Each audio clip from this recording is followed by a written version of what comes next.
Hi, I'm Déirdre Joyce, and I'm head of the Department of Digital Stewardship and the Digital Library at Syracuse University Libraries. My talk today is essentially an advocacy talk that explores the first steps we took at the libraries to develop our new Department of Digital Stewardship and acculturate our organization to an understanding of digital stewardship and the way it might fit into our library going forward. So some things to know about us. We reside in the Division of Research Excellence at the libraries, alongside our peers in acquisitions and cataloging, research and scholarship, and the University Press. Notably, we're not part of special collections, which was a choice, and it has its pros and its cons. We're responsible for the infrastructure and workflows of our digital library and work closely with Library IT and our peers in the Special Collections Research Center. We also work closely with the Digital and Open Scholarship team, which is part of the Research and Scholarship team, to provide access to the library's unique digitized materials. As noted, we're the second newest department in the libraries, and we currently have 9 staff members. We were formed, as the news release suggests here, in August of 2021. So I'm going to begin today with some of the tools that I gathered to build the case for creating a Department of Digital Stewardship, including a working definition, a demonstration of how we scored a few wins, and looking at the various activities of what we were trying to do and how this would all fit together. I'll show you some slides I created to help build my case with my library's administration and my peers on the library's management team. And I'll close with where we're at now, with some recommendations to other folks who might be in similar positions and would like some advice on how to build their cases going forward. This all began at the libraries in 2016. With a white paper that had been developed by key library staff that outlined the components of what would become a digital library program, or the DLP.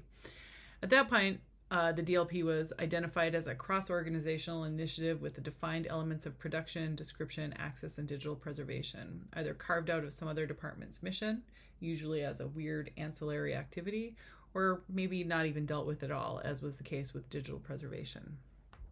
I began working with the DLP in 2017 as both the metadata librarian as well as the interim team lead of that group. More than a year later, I was promoted to the head of the digital library program, and in the course of preparing a different talk, I ran across this definition, which really resonated as I was just beginning to think about how that whole suite of activities that didn't really have a permanent home and so much of our library's infrastructure would resonate together. I think the definition is worth reading out loud. Stewardship concepts evolved out of the environmental community, but that community's idea of holding resources in trust for future generations has long resonated in the digital preservation community. Digital stewardship satisfyingly brings preservation and curation together in one big happy package, pulling in the life cycle approach of curation while continuing to emphasize digital preservation as a core component of action. So then came the pandemic, and everyone was super busy, including us.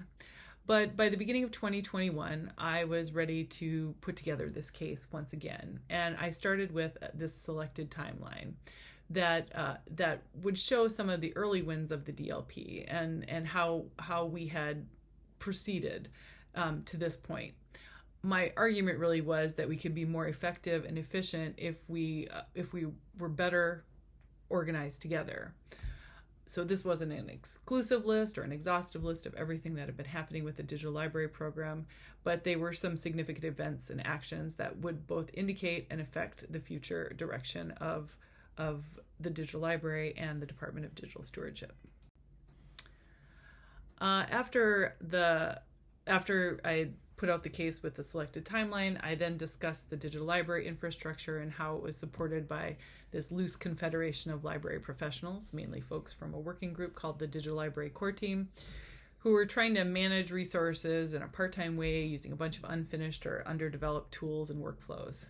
So I put together an abstracted version of our tech stack, and this is what it looked like back in 2016. This is what it looked like in 2021. We'd done a lot, but there was more to do, and that was sort of the point that I was trying to make, was that I felt like we really could work faster if we were a more cohesive group. So I was invited to make my case to the library's management team, and the next bit is going to be some slides on how I did that. So I began by arguing for our Department of Digital Stewardship by organizing, or by showing how the Digital Library program had been organized into two spheres of labor. So this could really be understood as both programmatic and operational.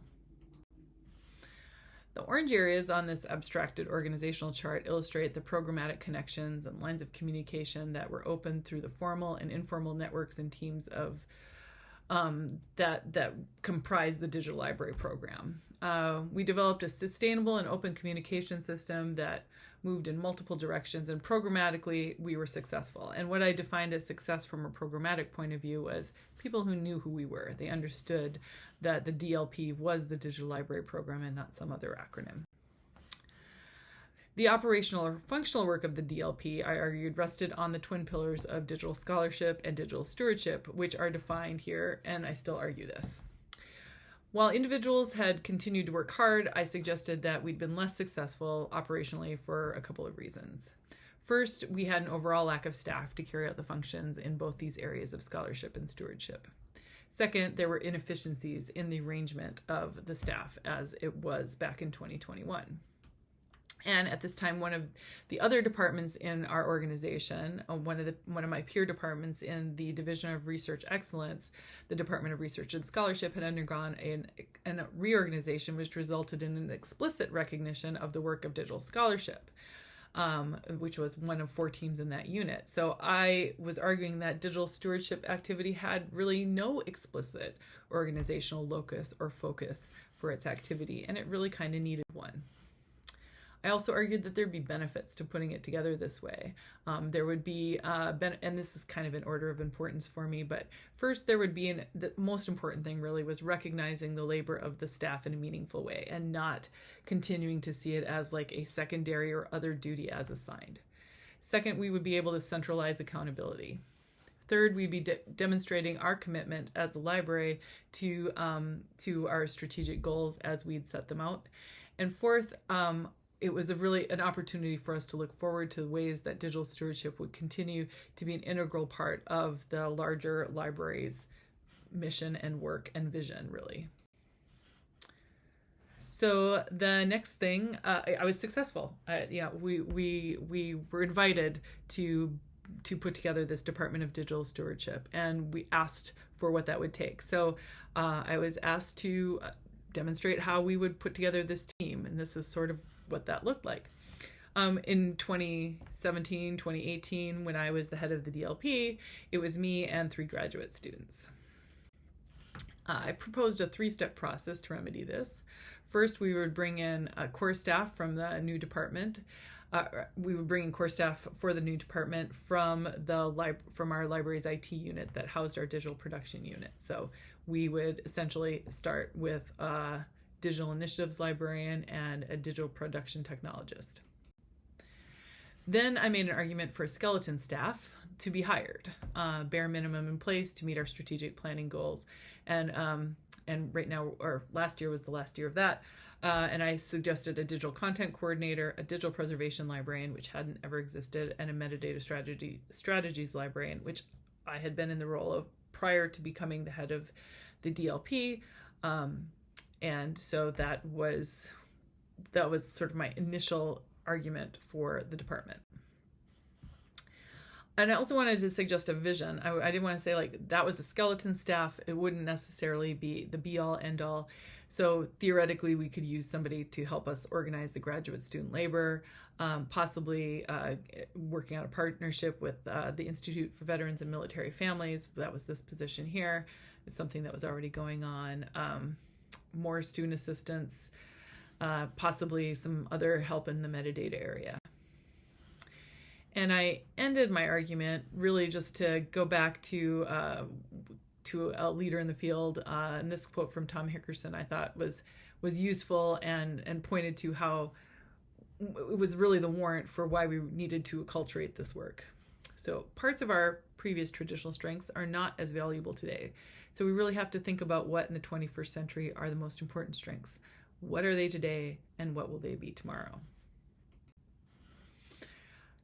And with that, I'm also happy to say that not only was I successful in making my argument for the Department of Digital Stewardship, I did get those core positions. And in fact, this is where we are now. We hired the 3 positions in 2022. In addition, we acquired the audio preservation engineer from the Special Collections Research Center under the rationale that he was digitizing content much like the imaging unit did. So this would bring production activities together. That was a bonus. We partnered with the Institute for Veterans and Military Families on another role.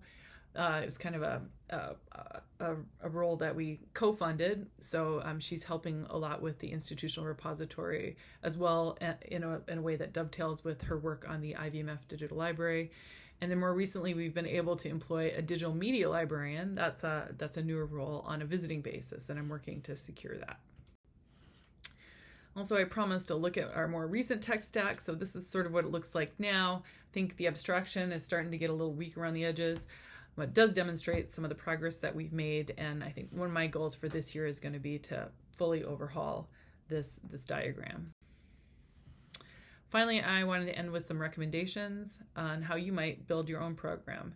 So really just get a good sense of what you're building toward. That's what I was doing when I was thinking about, like, what do I mean by digital stewardship, and being really secure in what it is that you mean by that.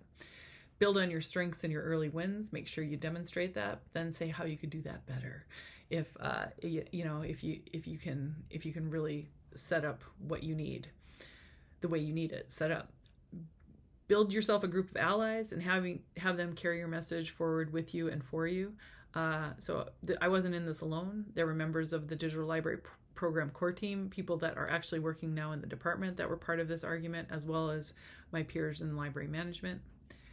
Try to think a couple steps ahead, sort of know what you might have coming next. And finally, you want to know your audience, know the goals of your administrators and your peers, and figure out how your goals can help them meet their goals. And that's it. Thank you very much, and I look forward to any questions you might have.